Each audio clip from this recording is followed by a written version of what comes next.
Libby, good morning to you. There's backlash over some of the rhetoric used before the former president even took that stage on Sunday.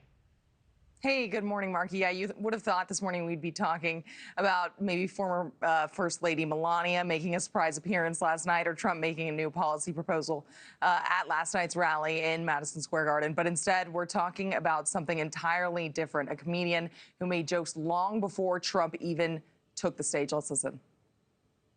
I don't know if you guys know this, but there's literally a floating island of garbage in the middle of the ocean right now. Yeah, I think it's called Puerto Rico.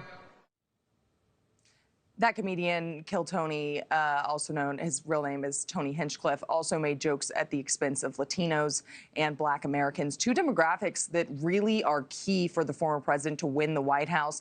And we're seeing a lot of blowback from Puerto Ricans. It's been considerable, with numerous celebrities, Republican politicians, and a lot of high-profile members of the community denouncing these jokes, and even the Trump campaign now distancing themselves, telling NewsNation, quote, "This joke does not reflect the views of President Trump or the campaign," ending the quote there.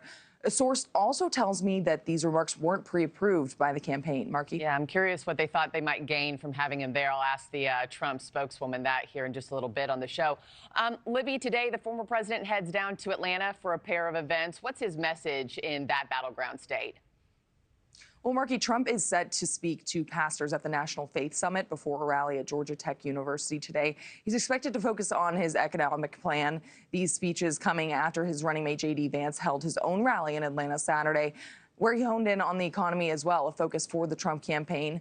The latest CDHQ polling shows the former president holding a narrow lead in Georgia, a state that he lost in 2020 by less than 12,000 votes.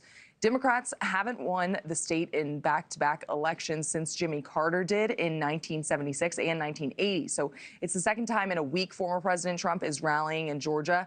And he's also expected to push for early voting. That's something we've seen a lot on the campaign trail recently. Georgia's Secretary of State's office reports nearly 2.7 million early ballots have been cast already in that state. Now, we've seen Trump make campaign stops in blue states over the last few weeks, and that's set to continue here in this last home stretch. Can't believe we're almost nearing the end here, Markie. The former president heads to New Mexico on Thursday, a state that Republicans haven't won since 2004, but Trump's still making a stop there. Yeah, a lot on the line here in these last 8 days.